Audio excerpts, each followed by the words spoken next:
Saludos cordiales a todos los hermanos, bendiciones en Cristo hoy día del Señor. Les invito a que nuevamente, hermanos, me acompañen en oración para colocar este espacio que el Señor nos ha regalado en sus manos. Glorioso Dios y Padre que estás en los cielos, Señor, te alabamos, te glorificamos, te exaltamos, porque solo tú, Señor, eres digno.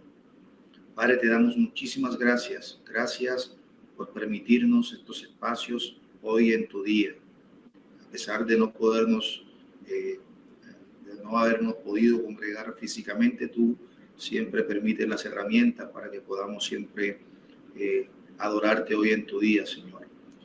Te queremos suplicar, Padre, por los méritos suficientes de nuestro Señor y Salvador Jesucristo, que nos ayudes, que nos regales sabiduría, que nos regales entendimiento, que permitas que estas enseñanzas nos ayuden a conocerte más para poderte servir mejor con humildad. Por favor, guarda nuestros corazones de pecar contra ti, guarda nuestros corazones del orgullo, Señor, y permítenos poder ser moldeados cada día más a la imagen preciosa de tu Hijo, nuestro Señor y Dios Salvador Jesucristo. A ti la gloria y la honra en el nombre bendito, glorioso de nuestro Salvador. Amén y amén. Bueno, amados hermanos, vamos a continuar con nuestra serie de teología sistemática, particularmente a la doctrina de la Trinidad, enfocándonos en las herejías trinitarias. Nosotros el domingo pasado pudimos estudiar un poco acerca de la historia del arrianismo y en la mañana de hoy trataremos de enseñar o de estudiar, profundizar en lo que enseñan, cuál es su enseñanza, en qué se basan, cuáles son sus fundamentos. De manera que comenzaremos con una pregunta muy sencilla. ¿Qué enseña el arrianismo? Bueno, el arrianismo, como bien sabemos, es una herejía trinitaria que niega la divinidad de la segunda persona de la Trinidad. Eso es lo primero que debemos tener claro. El arrianismo niega la divinidad de la segunda persona de la Trinidad. Es decir, que en el centro del arrianismo está la creencia de que Dios, el Padre, es completamente único. Según Arrio, solo Dios el Padre existe eternamente, sin principio y sin fin. Específicamente, de hecho, Arrio sostuvo que el Hijo o el Verbo había sido creado de la nada y que hubo un tiempo en que el Verbo, es decir, nuestro Señor Jesucristo, no existía. El Hijo fue, por tanto, según esta enseñanza, según esta doctrina, la primera criatura del Padre, pero no Dios en el sentido propio. Es decir, sí, Cristo fue, según Arrio, creado antes de la fundación del mundo, pero fue el primer ser creado, pero no es Dios propiamente. Sí, es poderoso, tiene un privilegio especial, tiene cosas que lo hacen distinto, pero no es Dios propiamente. Así que las opiniones de Arrio representan la forma más extrema de una corriente que se llamaría subordinacionismo o subordinanismo, también se puede conocer. Y es importante recordar, hermanos, que Arrio nunca negó la identificación del Verbo con Jesucristo. Eso es importante porque a veces se confunde.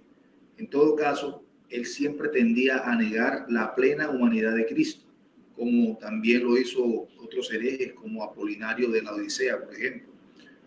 Pero esto no estaba en el centro de la controversia que se había asociado a él. De modo que según Arrio, mis hermanos, Jesús fue el primero de toda la creación. Fue creado, según él, antes de tiempo, antes de los tiempos, en la eternidad. Y el más perfecto de toda la creación de Dios. O sea, Arrio dice, mira, el primero es Cristo, por eso se le llama el primogénito de toda creación en Colosenses. Pero más adelante veremos eso. Así que, desde el punto de vista de Arrio, Jesucristo se convirtió en el Hijo de Dios cuando Dios lo adoptó en honor a su perfección e integridad. Entonces, fíjense cómo el arrianismo de alguna manera referencia o reverencia a Jesucristo, pero enseña que él está de alguna manera subordinado a Dios el Padre y de una sustancia y esencia separadas. Fíjense lo importante de entender esta herejía. Él enseña, repito, que Cristo está subordinado a Dios, depende completamente de él, pero también que es de una sustancia o una esencia distinta, separadas. No es de la misma esencia según el arrianismo. Ahora bien, el arrianismo, mis hermanos, no solo niega la divinidad del Hijo, como ya lo hemos dicho, sino que además enseña que el Espíritu Santo fue creado por Dios Padre con la ayuda de Jesucristo. Entonces, fíjense cómo se va empeorando la situación con la enseñanza arriana. No solo ahora niega la divinidad del Hijo, sino que además enseña que el Espíritu Santo, la tercera persona de la Trinidad, fue creada por Dios con la ayuda de Cristo. Es decir, según Arrio, Cristo primero, Dios primero crea a Cristo, Dios el Padre crea a Cristo, el primogénito, y luego le dice a Cristo, creemos el Espíritu Santo, él lo crea con la ayuda de Jesús. Entonces, noten que el Espíritu Santo deja de ser obviamente sustancia, deja de ser obviamente esencia para convertirse también en una fuerza creada y una entidad, por supuesto, separada de Dios el Padre y de Jesucristo el Hijo. Y es decir, que no solo está separado, sino que además también está subordinado a los dos. Entonces, hasta acá quiero que entiendan la particularidad de esta doctrina y el fundamento de esta doctrina. El arrianismo enseña que el Hijo no es divino, sino que es la primera criatura creada. Segundo, que luego de haber creado a Cristo, Dios el Padre crea al Espíritu Santo con la ayuda de Cristo, y ambos, tanto el Hijo como el Espíritu Santo, están subordinados al Padre. Cristo está, según él, subordinado al Padre de una esencia y una sustancia distinta a la del Padre, lo cual, por supuesto, lo hace no Dios. Y luego el Espíritu Santo, que lo crea el Padre, según ellos, como una fuerza distinta en esencia, y también depende o está subordinado de el Padre y del Hijo. Entonces, noten cómo esta enseñanza de Arrio está tomando todavía un tinte un poco más oscuro. Así que poco más se sabe, de hecho, de las enseñanzas de Arrio sobre el Espíritu Santo. Y esto se debe en gran parte a que la mayor parte de nuestra información existe, o la información que existe sobre el arrianismo, proviene de quienes lo refutaron, y sus refutaciones se centraron más en sus desacuerdos con la naturaleza de Jesucristo. Arrio no dejó escritos. Por lo tanto, lo que podemos conocer es gracias a aquellos hombres de Dios que refutaron la herejía.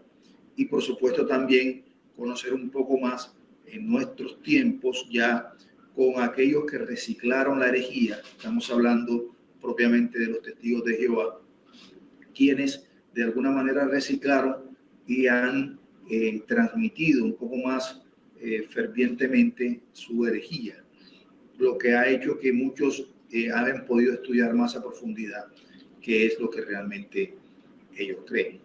Ahora bien, Arrio entonces manifestaba, o para Arrio, el elevar al Hijo de Dios, a nuestro Señor Jesucristo, o al Espíritu Santo, la tercera persona de la Trinidad, al nivel de Dios el Padre, para él eso equivalía a politeísmo. Recuerden que el politeísmo es más de un Dios. Entonces, para él no podía existir, por supuesto, más de un Dios, pero este Dios es únicamente el Padre. Arrio enseñó además que Dios el Padre no era técnicamente el Padre. ¿Hasta cuándo? Hasta la concepción de Jesucristo. Es decir, que antes el Padre era Dios y él toma un rol de Padre únicamente cuando se da la concepción de Cristo. Entonces, fíjense cómo el arrianismo quería conceder a nuestro Señor Jesucristo, a nuestro Señor, un papel siempre por debajo, devaluando su divinidad. Entonces el arrianismo quería conceder de alguna manera, sí, gloria, honor y majestad a Cristo, porque de hecho lo hace, menos que admiten la plena naturaleza divina. Ellos no aceptan que Cristo sea Dios. Sí le dan gloria, honor por todo lo que según ellos en la Biblia se dice de él, pero no deja de ser más que una criatura, no deja de ser más que una persona a quien Dios envió para cumplir un propósito, pero no deja de ser de alguna manera un siervo y no Dios. Así que, hermanos, noten esto, es importante, muy importante. En esencia, o en su esencia, este movimiento arriano, hermanos, procedió exactamente de la misma fuente que todos los demás movimientos racionalistas de la edad temprana del inicio de la iglesia. Desde un principio hasta nuestros tiempos surgió el deseo de ver clara y sencillamente algo que está más allá del alcance de la visión y de la comprensión humana. Nosotros hemos dicho siempre, el ser humano tiende a, como seres racionales, tendemos siempre a tratar de racionalizar todas las cosas. Por supuesto, en los primeros siglos no fue la excepción, sino todo lo contrario. Y sobre todo, una doctrina tan compleja, tratándose obviamente de la naturaleza de un Dios infinito como el nuestro, como el que se revela en las Escrituras, es mucho más difícil poder comprender su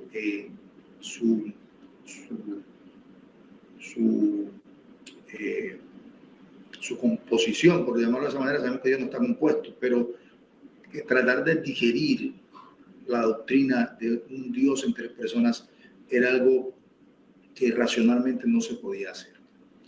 Entonces, hermanos, es importante aclarar además de que Arrio sí creía en la preexistencia del Hijo.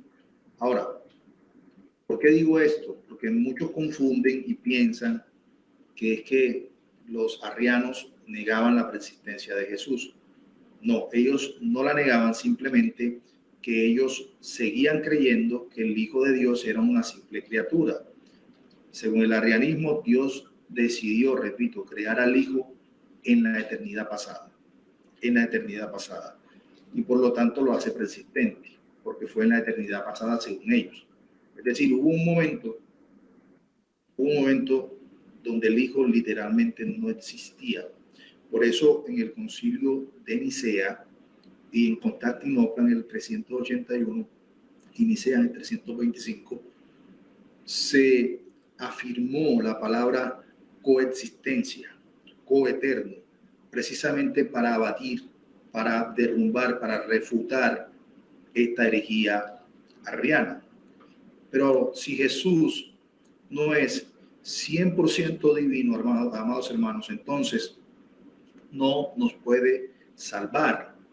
Y los cristianos, de hecho, hacemos mal en llamarlo Salvador. El arrianismo se trató de una negación del evangelio apostólico. Nada más y nada menos eso, hermanos. Es por esto que la cristología de los testigos de Jehová guarda similitudes con el arrianismo, en el sentido que ambas consideran a Jesús como el Hijo unigénito de Dios el Padre, pero también tienen diferencias. Dicen los testigos de Jehová que el concilio de Nicea sí aseguró que Cristo era de la misma sustancia que Dios, lo que lo colocó la base para la teología trinitaria posterior, pero no estableció la Trinidad, dicen ellos. No estableció la Trinidad, pues en aquel concilio no se dijo que el Espíritu Santo fuera la tercera persona de la Trinidad. No se dijo que el Espíritu Santo fuese la tercera persona de una deidad triuna. Y sigue afirmando que fue entonces una imposición del emperador Constantino, donde se estableció y se obligó a creer en la doctrina de la Trinidad. Este es uno de los argumentos o uno de los testimonios que dicen los testigos de Jehová. Ahora bien, hermanos, ¿cuál es la exégesis arriana? ¿Cuáles son los argumentos bíblicos del arrianismo? Los argumentos principales del arrianismo hoy día siguen siendo muy populares entre los testigos de Jehová. Uno de ellos es afirmar que el Hijo es inferior al Padre con base en un pasaje conocido, Juan capítulo 14, versículo 28. Dice la bendita palabra de Dios en Juan capítulo 14, versículo 28. Voy a leer para ustedes. Habéis oído, dice el Señor, habéis oído que yo os he dicho, voy y vengo a vosotros. Si me amarais, os habréis regocijado, porque he dicho que voy al Padre, porque el Padre mayor es que yo. Por supuesto, noten cómo los arrianos, los testigos de Jehová, toman este pasaje de Juan, capítulo 14, versículo 28, donde el Señor dice que Él iba a partir, que iba al Padre, porque el Padre era mayor que Él. En ese sentido literal lo toman los testigos de Jehová. Por supuesto, este pasaje debe interpretarse correctamente. Por ello, voy a citar lo que dice Juan Calvino. Juan Calvino comenta sobre este pasaje y es muy importante porque creo que es preciso, que es claro y que no deja duda a una interpretación correcta de lo que es el pasaje que acabamos de leer en Juan capítulo 14, versículo 28. Dice Juan Calvino, este pasaje ha sido torturado de varias maneras por los arrianos, por ejemplo, para probar que Cristo es una especie de Dios inferior.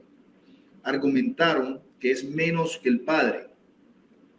Pero Calvino sigue argumentando, dice, los padres ortodoxos, para quitarle todo fundamento a tal calumnia, dijeron que esto debió referirse a su naturaleza humana. Pero como los arrianos abusaron perversamente de este testimonio, así la respuesta dada por los padres a su objeción no fue correcta ni apropiada. ¿Por qué? Dice Calvino, porque Cristo no habla ahora ni de su naturaleza humana ni de su eterna divinidad, sino que acomodándose a nuestra debilidad se coloca entre Dios y nosotros. Y en verdad, como no se nos ha concedido alcanzar la altura de Dios, Cristo descendió a nosotros para elevarnos a ella. En otras palabras, como nosotros no tenemos una comprensión de lo que Dios realmente y Cristo realmente son en esencia, porque nuestra comprensión es finita, Dios o Cristo, para que nosotros podamos entender un poquito lo que Él iba a hacer ascendiendo al Padre, Él desciende a nosotros a contarnos esas cosas. Eso es lo que Calvino da a entender. Así que los testigos de Jehová utilizan este pasaje, pero también utilizan otros más. Voy a citarlos. En el mismo Evangelio de Juan, Juan capítulo 5, versículo 19. Respondiendo entonces Jesús les dijo, de cierto os digo, no puede el Hijo hacer nada por sí mismo, sino lo que ve hacer al Padre, porque todo lo que el Padre hace, también lo hace el Hijo igualmente. Toman igualmente este pasaje y de alguna manera subordinan a Cristo. Recuerden, cuando Cristo se encarna, la Trinidad toma una particularidad en roles, y es lo que conocemos como la economía o la Trinidad económica, no la ontológica. La ontológica es el ser de Dios. En la Trinidad económica, esos roles son necesarios para poder desarrollar y ejecutar el decreto de salvación. Por lo tanto, toman roles donde el Padre toma el rol, ya sabemos, del Creador, del Padre, donde el Hijo toma el rol del Salvador, de quien viene a redimir a su pueblo, y por supuesto del Espíritu Santo sella. Ahora bien, no podemos confundir de ninguna manera esos roles en la Trinidad económica con la Trinidad ontológica, porque caeremos en esto, caeremos en subordinacionismo. Dios o Cristo no está subordinado en esencia al Padre, ni tampoco el Espíritu Santo está subordinado en esencia al Padre, solo cuando toman estos roles. Lo mismo sucede con Juan capítulo 20, versículo 17, que es otro pasaje que usan los testigos de Jehová para argumentar sus doctrinas. Dice en Juan capítulo 20, versículo 17, pues Jesús le dijo, no me toques, porque aún no he subido a mi Padre, mas ve a mis hermanos y dile, subo a mi Padre y a vuestro Padre, a mi Dios y a vuestro Dios. Entonces los testigos de Jehová, los arrianos, dicen, miren, cómo claramente Cristo está diciendo que Dios el Padre es su Dios. Por lo tanto, Él debe ser menos que el Padre o debe estar subordinado al Padre. Primero los Corintios capítulo 15, versículo 27. Encontramos un pasaje donde el apóstol Pablo da una aclaración importante, pero de inmediato a este pasaje y le dan la misma interpretación. Dice Pablo, porque todas las cosas las sujetó debajo de sus pies. Y cuando dice que todas las cosas han sido sujetas a él, claramente se acentúa aquel que sujetó a él todas las cosas, pues hablando, por supuesto, de Dios el Padre. ¿Por qué? Porque allí está hablando, recuerden, está hablando el apóstol Pablo de Cristo después de haber ascendido, está a la derecha del Padre. En ninguna manera puede estar subordinado en esencia al Padre, porque Cristo es Dios. Otro argumento de los arrianos consiste en afirmar que Jesús no era omnisciente, que él no lo sabía todo. ¿Y cuál es el pasaje que usa? Bueno, es el pasaje que encontramos en Mateo, capítulo 24, versículo 36, cuando el Señor se niega a saber el regreso o el día de su regreso. Y él, de alguna manera, se niega a hacerlo, pero no era porque no lo supiese. Ahora bien, dice Mateo capítulo 24, versículo 36. Dice, mas de aquel día y hora nadie sabe nada, ni los ángeles de los cielos, ni el Hijo, sino solo el Padre. Voy a citar un documento, hermanos, de los testigos de Jehová, que ustedes seguramente conocerán, que se llama el Atalaya. Voy a citar este libro de la Atalaya del 15 de agosto de 1975, para que más o menos podamos comprender un poco lo que enseña estos herejes. Dice en su página 28 de la Atalaya del 15 de agosto de 1975, dicen los arrianos, y van a comparar en esta página, en esta atalaya, ellos van a comparar a Jesucristo con Satanás. Miren el nivel donde llega la herejía. Lo comparan con Satanás. Cito, dice, está en conflicto con la enseñanza bíblica de que hay un solo Dios, es decir, que Jesucristo es un Dios con D pequeña.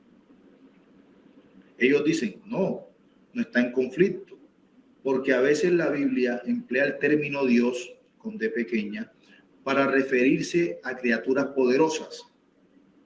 Hasta a Satanás se le llama el Dios de este siglo o el Dios de este sistema, como en 2 Corintios capítulo 4, versículo 4. Entonces preguntan, ¿debería creer usted en la Trinidad? Entonces fíjense hasta dónde llega, hermanos, la herejía arriana, a comparar al Hijo de Dios, a la segunda persona de la Trinidad, con Satanás, y argumentan que la Biblia también llama Dios de pequeña a otros seres poderosos como Satanás.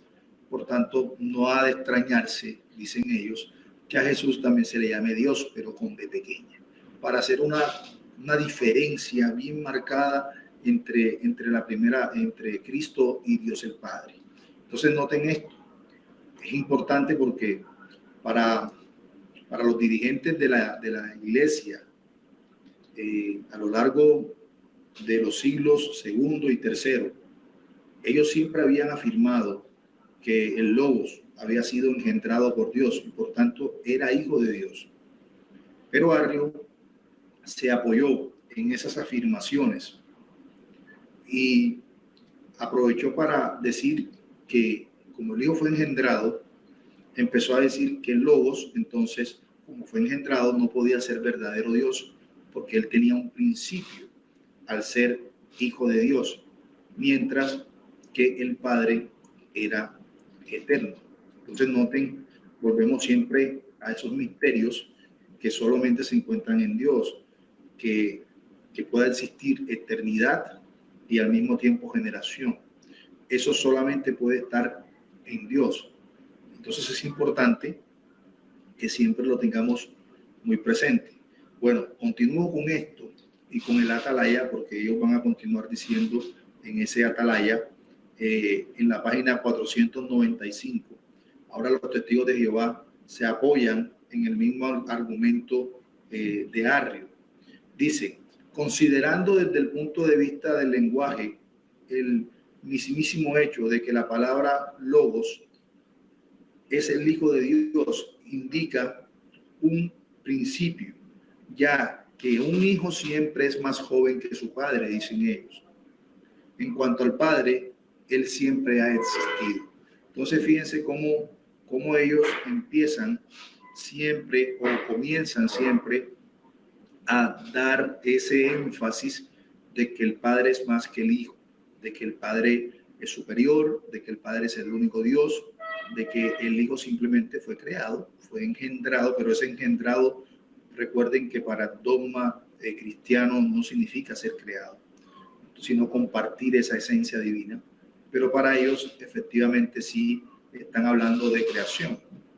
Así que la doctrina arriana se basa básicamente en estos postulados. De hecho, hermanos, ellos siempre mandaban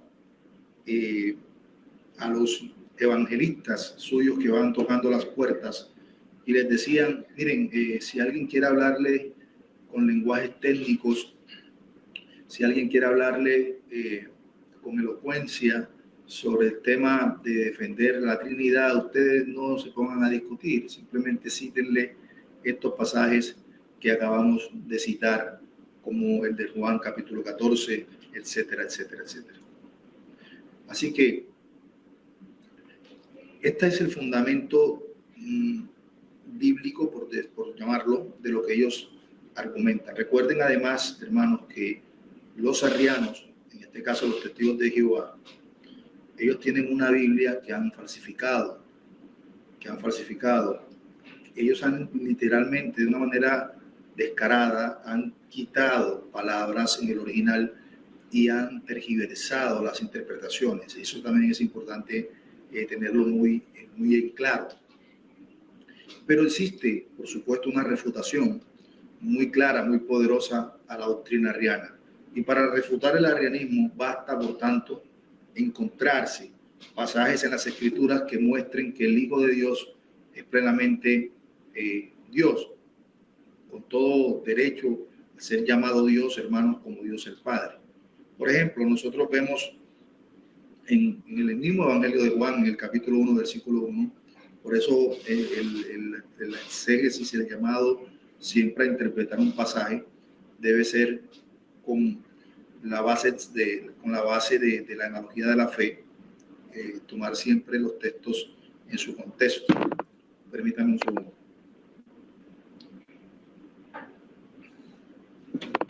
Textos en su contexto. Dice en Juan capítulo 1, versículo 1. En el principio era el verbo y el verbo estaba con Dios y el verbo era Dios. Y también hay una referencia aquí con el capítulo primer capítulo del Génesis. En el principio creó Dios los cielos y la tierra. Ahora, si el verbo estaba con Dios, perdón, en el principio, entonces se refuta inmediatamente la afirmación de Arrio de que hubo un tiempo antes de que existiera el Hijo. Además, puesto que solo había Dios en el principio, fíjense cómo lo dice claramente Juan y cómo lo dice claramente Génesis, como existía solo Dios en el principio, ese verbo debe ser Dios. El logos debe ser Dios. Y noten que Juan identifica claramente al verbo con el Hijo y ambos con Jesucristo. En el siguiente pasaje, por ejemplo, Juan capítulo 1, versículo 14. Y el verbo se hizo carne. ¿Qué hay ahí? Inmediatamente hay una identificación con Cristo. El verbo, es decir, Dios, Logos, se hizo carne y habitó entre nosotros. Y hemos visto su gloria como del unigénito del Padre, lleno de gracia y verdad. De hecho, gloria, al único que se le da gloria, es algo que en el Antiguo Testamento se atribuye únicamente a Dios. Por lo tanto, también podemos usar legítimamente, cualquier pasaje en el que Jesús se atribuye a sí mismo la divinidad como una refutación del arrianismo. Por ejemplo, existen muchas afirmaciones de Jesús propias de él, donde él, por supuesto, argumenta que es Dios. Jesús hizo una serie de afirmaciones de su divinidad, aunque al menos al principio sus afirmaciones no fueron a menudo abiertas y explícitas para evitar precisamente causar escándalo durante su ministerio. Una de las afirmaciones más explícitas se encuentran precisamente en el Evangelio de Juan, en el capítulo 8, versículo 58. Voy a leerlo para ustedes. Juan capítulo 8, versículo 58. Jesús les dijo, de cierto os digo, antes que Abraham fuese, yo soy. Así que recogieron piedras para tirársela, pero Jesús se escondió y salió del templo. Por supuesto, la frase clave es ese yo soy, porque recuerda Éxodo capítulo 3, versículo 14, donde Dios revela solamente su nombre santo. Cuando le dice Dios a Moisés, yo soy el que soy, y dijo, di esto a los hijos de Israel, yo soy, me ha enviado entre vosotros. Es decir, hermanos, que Jesús está afirmando, como mínimo, por supuesto, ser mayor a Abraham, y en edad no solamente, y ser mayor a Abraham en todo, pues es Dios. Pero eso no es suficiente para despertar de alguna manera una reacción tan violenta de los fariseos. Los fariseos comprendieron precisamente que cuando él se adjudicaba ese yo soy, estaba, por supuesto, haciendo alusión a que él es Dios, a que él es Dios. Es decir, que ellos entendieron perfectamente lo que sucedía. También están las afirmaciones de Jesús de ser uno con el Padre. Por ejemplo, en Juan capítulo 10, versículo 30, Jesús dijo: yo y el Padre uno somos. Los judíos volvieron a tomar piedras para apedrearlo.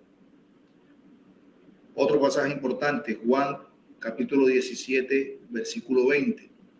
Dice: no pido solamente por estos, sino también por los que han de creer en mí, por la palabra de ellos, para que todos sean uno, así como tú, oh Padre, estás en mí y yo en ti, que también ellos sean en nosotros, para que el mundo crea que tú me enviaste.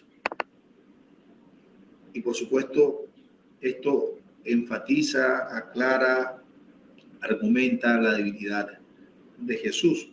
Hermano, Jesús también hace una afirmación de su divinidad justo antes de su crucifixión. Recuerden el pasaje en Mateo capítulo 26, versículo 64. Por supuesto, esa afirmación de nuestro Señor fue causa inmediata de acusación de blasfemia. Recuerden, dice Mateo capítulo 26, versículo 64. Jesús le dijo: tú lo has dicho, pero yo os digo que desde ahora veréis al Hijo del Hombre sentado a la diestra del poder y viniendo sobre las nubes del cielo. Esto, hermano, puede ser menos obvio, pero Jesús está juntando pasajes de Daniel, capítulo 7, versículo 13, y en el Salmo 110, tomados individualmente. Los pasajes son ambiguos, pero si lo unimos, por supuesto, vemos con claridad lo que Cristo estaba diciendo. Por ejemplo, en Daniel 7 encontramos el Hijo del Hombre, para referirse más directamente al pueblo de Israel. Sin embargo, cuando vemos el Salmo 110, el Señor dice: siéntate a mi diestra. El significado es metafórico. Sin embargo, cuando los pasajes se toman juntos y se aplican a Cristo, vemos que Cristo está interpretando los pasajes en el sentido de que el anciano de días, quien es claramente Dios, le pide al Hijo del Hombre, en este caso Jesús, que se siente a su mano derecha, que es su lugar de igual honor y dignidad. Esto es supremamente importante, hermanos, supremamente importante. Por supuesto, los perseguidores de Jesús, en todo caso, parecen haberle entendido de esta manera. También estaban las numerosas veces, particularmente, pero no solo, en el Evangelio de Juan, en las que Jesús revela algo importante acerca de sí mismo, comenzando con las palabras yo soy, cuando decía yo soy la vid, yo soy el buen pastor, yo soy, soy la puerta, etc. Así que también, de alguna manera, podríamos añadir que Jesús acepta sin protestar, los actos de adoración que los hombres le hacían, mientras que sus discípulos, en circunstancias, digamos, análogas, protestaron enérgicamente. Jesús sí, por supuesto, aceptaba adoración. Por ejemplo, Jesús escuchó que lo habían echado fuera, hablando en Juan capítulo 9, versículo 35, cuando el hombre que nació ciego fue curado. Él inmediatamente le pregunta a este hombre que fue ciego y que el sano, dice: ¿crees en el Hijo del Hombre? Y él inmediatamente respondió. Voy a leerlo en Juan capítulo 9, versículo 35. Juan capítulo 9, versículo 35, dice, ¿crees en el Hijo del Hombre? Él respondió, ¿y quién es él, Señor, para que yo crea en él? Jesús le dijo, lo has visto y es él quien te habla. Dijo el hombre, Señor, creo, y lo adoró. Entonces fíjense cómo la escritura no calla esa gran verdad de que este hombre, después de ser sanado, adora al Señor, lo adora. También está la profesión de fe, la profesión de fe de Tomás. Recuerden que Tomás, después de haber comprobado, porque para él no era suficiente haberlo escuchado de sus hermanos, la resurrección de Cristo, él después de haber comprobado la resurrección dice lo siguiente. Entonces le dijo Tomás en Juan capítulo 20, versículos 27 y 28. Dice, entonces le dijo Tomás, le dijo a Tomás el Señor, pon aquí tu dedo y mira mis manos y extiende tu mano y métela en mi costado. No dejéis de creer, sino creed. Tomás le respondió, Señor mío y Dios mío. Y eso, por supuesto, es claro, eso es adoración. También podríamos mencionar, hermanos, que Jesús realiza acciones que solo son explicables por su naturaleza divina. Por ejemplo, sus milagros. Solamente puede entenderse un milagro que viene de Dios. La forma en que puede leer los pensamientos íntimos de las personas, por ejemplo, eso solo puede hacerlo Dios. E incluso perdonar los pecados, eso solamente puede hacerlo Dios.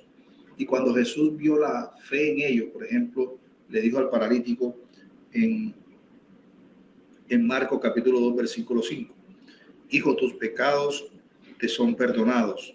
Ahora bien, algunos de los escribas que estaban sentados allí, preguntándose en sus corazones, le dijeron, ¿por qué este hombre habla así? Está blasfemando. ¿Quién puede perdonar los pecados sino solo Dios? Entonces, fíjense lo importante de este pasaje, que por supuesto reafirma la deidad de nuestro Señor Jesucristo. De hecho, Jesús, hermanos, nunca cuestiona el principio de que solo Dios puede perdonar los pecados, al menos por su propia autoridad, pero sí comunica el poder de perdonar los pecados. Por ejemplo, en Juan, capítulo 20, versículo 22, encontramos, y dicho esto, sopló sobre ellos y les dijo, recibid el Espíritu Santo. Si perdonáis los pecados de algunos, le quedan perdonados, y si alguno le niegue el perdón, les es negado. Entonces, fíjense, no es un error que la mayoría de las citas aquí en el Evangelio de San Juan, hermanos, parece haber estado particularmente preocupado por enfatizar la divinidad de Cristo. Vemos ese interés del apóstol Juan en que todo su auditorio entendiera que Cristo es Dios. Quizá porque una corriente en ese momento de su ordenacionismo ya estaba presente en la iglesia. Y vemos ese afán del apóstol Juan, no solo en el Evangelio también, sino en sus cartas, de aclarar eso, de demostrar que Jesús es divino, que Jesús es Dios. Pero también vemos argumentos poderosos en las predicaciones de los apóstoles.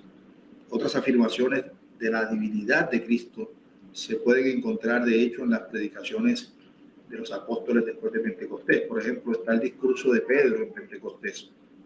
En Hechos capítulo 2, versículo 32, voy a leer, a este Jesús, dice Pedro, resucitó Dios, y de eso todos nosotros somos testigos. Así que, exaltado por la diestra de Dios y habiendo recibido del Padre la promesa del Espíritu Santo, ha derramado esto que vosotros veis y oís, porque David no subió a los cielos, pero él mismo dice, el Señor dijo a mi Señor, siéntate a mi diestra, hasta que ponga a tus enemigos por estrado de tus pies. Sepa pues con certeza toda la casa de Israel que Dios ha hecho Señor y Cristo a este Jesús, a quien vosotros crucificasteis.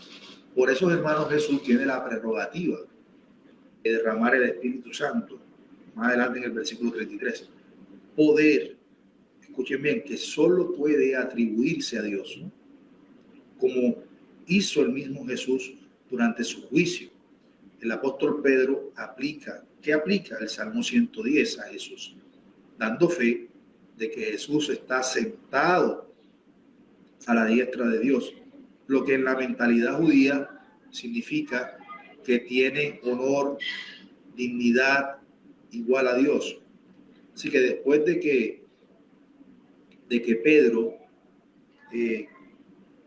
posteriormente cura un cojo, él pronuncia un discurso en el pórtico de Salomón. Recuerden ese discurso en el pórtico de Salomón, en el Hechos capítulo 3, versículo 14. Allí Pedro, ¿qué hace? Dice, en parte, dice algo importante. Leo para ustedes.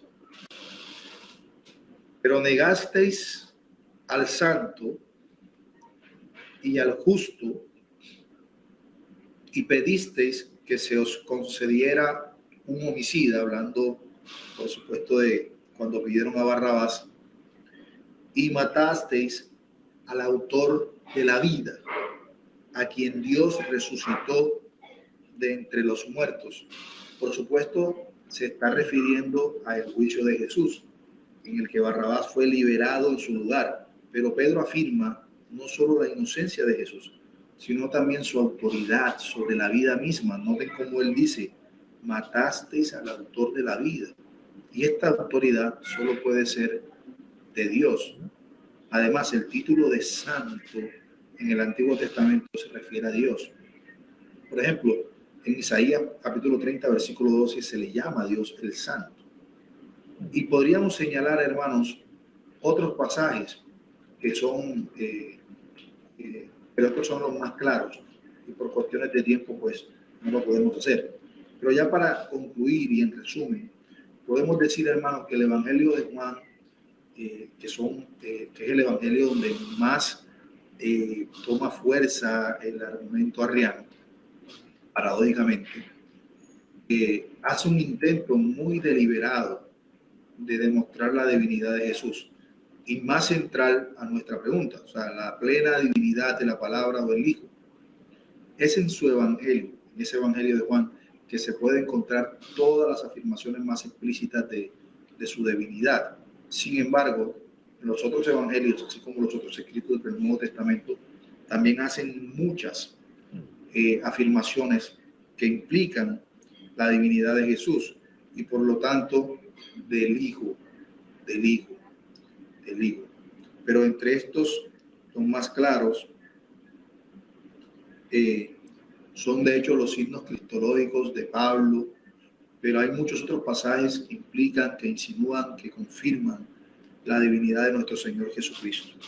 Entonces, básicamente, hermanos, esto es lo que enseña la doctrina arriana. Recuerden, niega la plena deidad del Hijo y también del Espíritu Santo, donde mira al Hijo como preexistente, pero no coeterno, sino que es desde la eternidad, pero hubo un momento en donde no existía el Hijo y el Padre lo creó. Por supuesto, esto hace al Hijo menos Dios, lo hace efectivamente no Dios. Y luego afirman ellos que el Espíritu Santo, la tercera persona de la Trinidad, también fue creada por Dios el Padre con ayuda de Dios el Hijo. Entonces, hermanos, quiero hacer que pues podamos entender un poco más lo que acabamos de hablar. Vamos a orar y tenemos el espacio de 5 minutos para aportes y para preguntas. Padre, te damos gracias por tu palabra. Gracias, Señor, por permitirnos estudiar más esta herejía que nos clarifica, Señor, la importancia de reafirmar y de defender la divinidad de tu Hijo, la divinidad del Espíritu Santo. Padre, te damos gracias, por favor, que tu enseñanza podamos atesorarla en nuestro corazón y podamos, oh Señor, fortalecernos en ella para que nunca dudemos, oh Señor, de tu santa naturaleza. A ti la gloria y la honra en Cristo Jesús nuestro Señor. Amén y amén. Bueno, mis hermanos, los escucho, aportes, preguntas.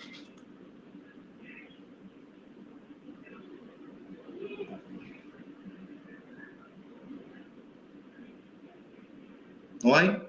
Silencio en la sala. Sí. Pastor, quiero citar una frase de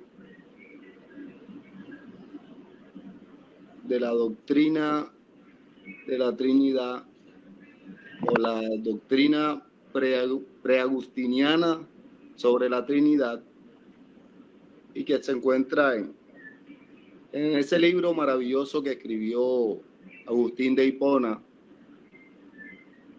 para poder aclarar sobre la Trinidad. Y hay una frase que debe estar precisa en nuestros corazones, y es que no cito la frase de Agustín. Dice: nosotros, dice, no admitimos en la Trinidad ni separación, como Arrio lo hace, ni confusión, como Sabelio lo hace. La divinidad del Verbo proviene de su generación eterna y verdadera, mostrando precisamente cómo Arrio en su doctrina enseña una separación de la Trinidad que no es aceptada por ningún creyente en el Dios verdadero, porque no podemos separar a Dios. Y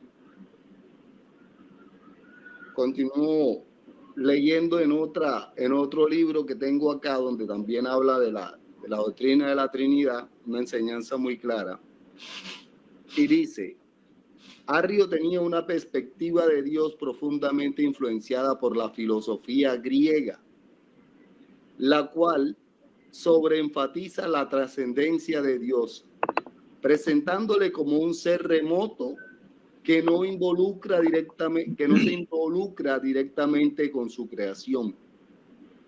En esta perspectiva de la deidad, Cristo es un intermediario entre el Dios totalmente trascendente y los hombres por el creado. En la doctrina arriana, Cristo no es ni Dios ni hombre, sino más bien algo entre los dos. Y esto lo cito precisamente porque se hace necesario tener claridad sobre estos dos puntos de la doctrina arriana, que enseñan una Trinidad distorsionada a la verdadera Trinidad que enseña la Escritura.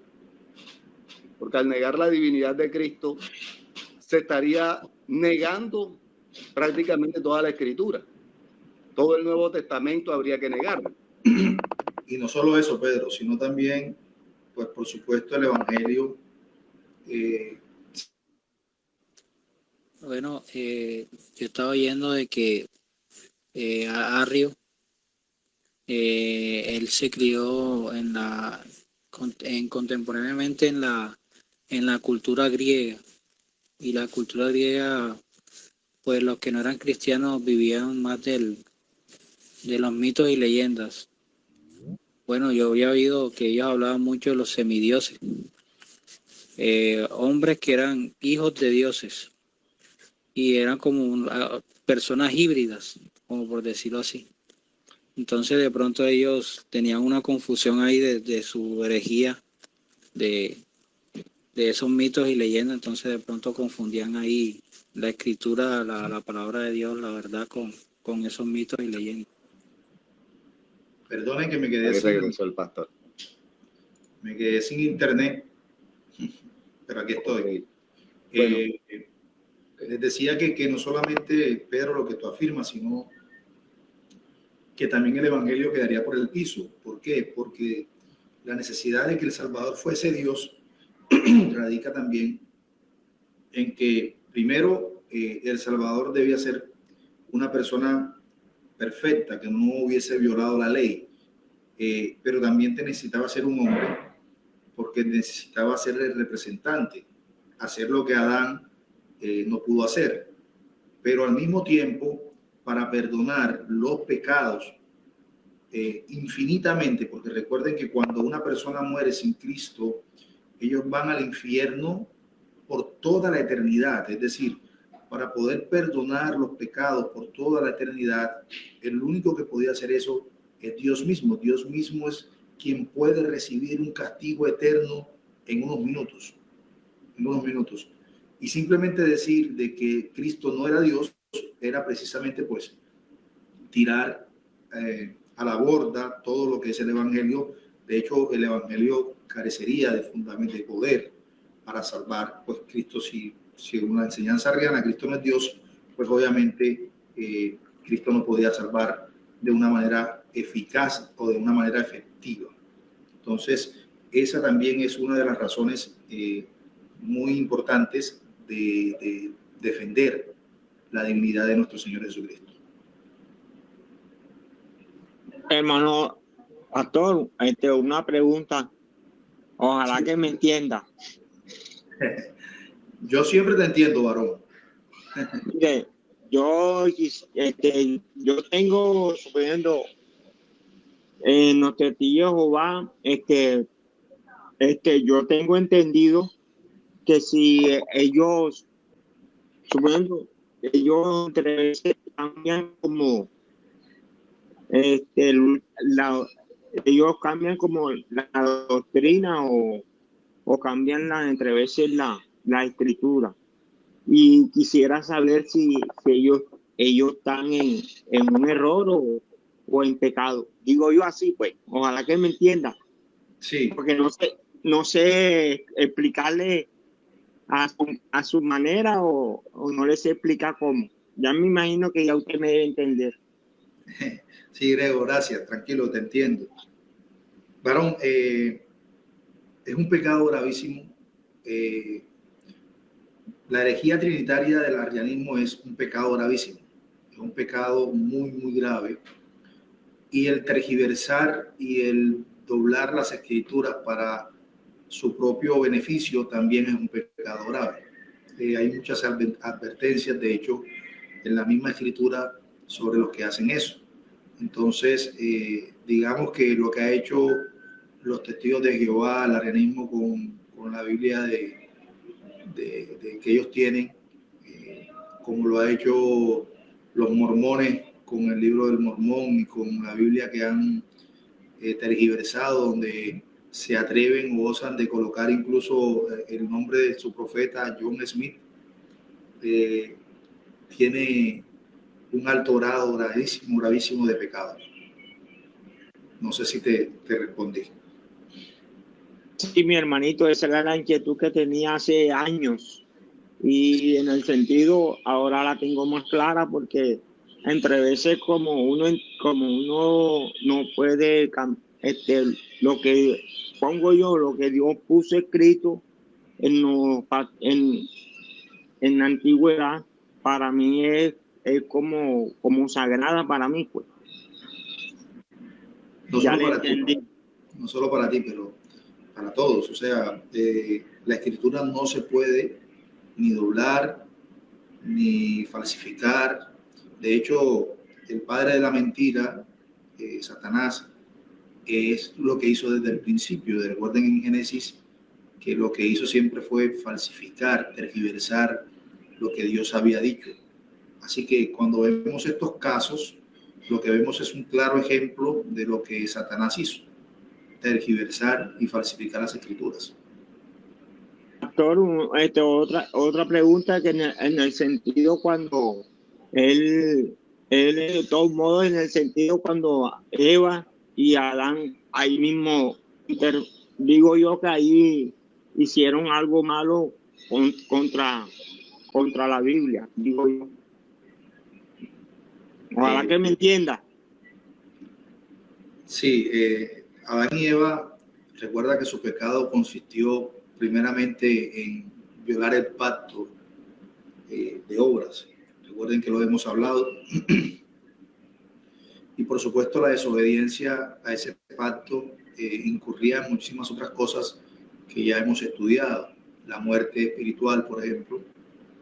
Y esa muerte espiritual pues iba a pasarse, por decirlo de esa manera, a todos nosotros. Por eso todo descendiente de Adán y Eva nace muerto espiritualmente. Sí. No sé si hay más aportes o preguntas para que continuemos con la segunda parte. Pastor, el hermano Luis Carlos decía algo con respecto a Arrio, con respecto a la enseñanza que tuvo Arrio en toda su vida, que fue la enseñanza griega. Y él, por tener esa idea griega, precisamente creía en lo que eran los semidioses, como lo enseñaba la cultura griega, y quería empalmarte ya que tú no estabas.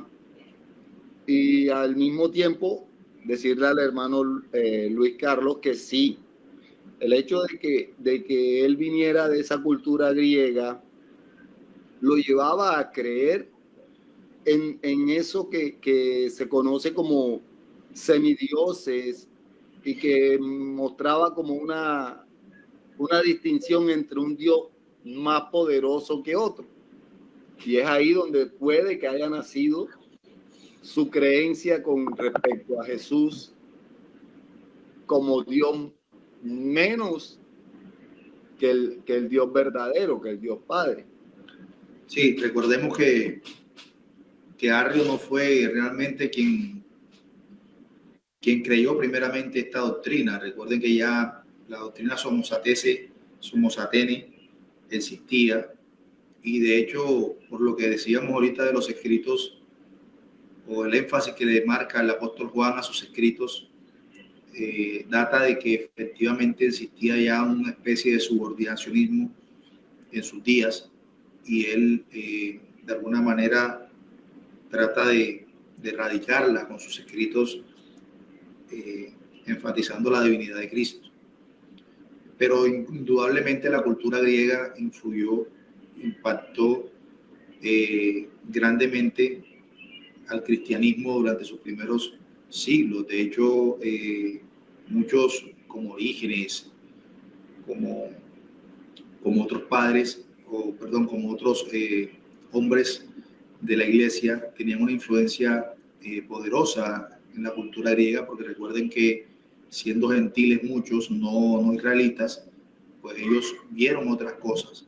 A diferencia del pueblo de Israel, donde siempre tuvieron la Torá y tuvieron las enseñanzas acerca del Dios de Israel, los pueblos gentiles pues siempre se recreaban, era con historias politeístas, con dioses, etcétera.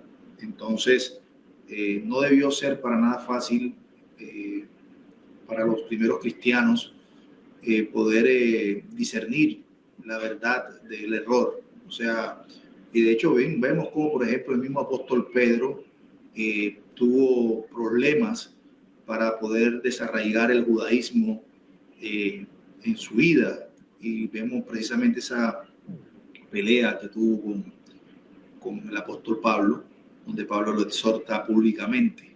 Entonces, no es fácil, o no fue fácil para los hermanos al principio de la era cristiana comprender estos misterios. De hecho, son incomprensibles, pero tratar de racionalizarlos es de alguna manera peligroso. Por eso nosotros siempre insistimos en que debemos simplemente confiar y creer en lo que la Escritura dice, pues Dios es un Dios de misterio, y por tanto pues no nos corresponde tratar de racionalizar aquellas cosas que solo Dios puede hacer. No sé si hay más aportes, más preguntas. ¿Claro hasta acá?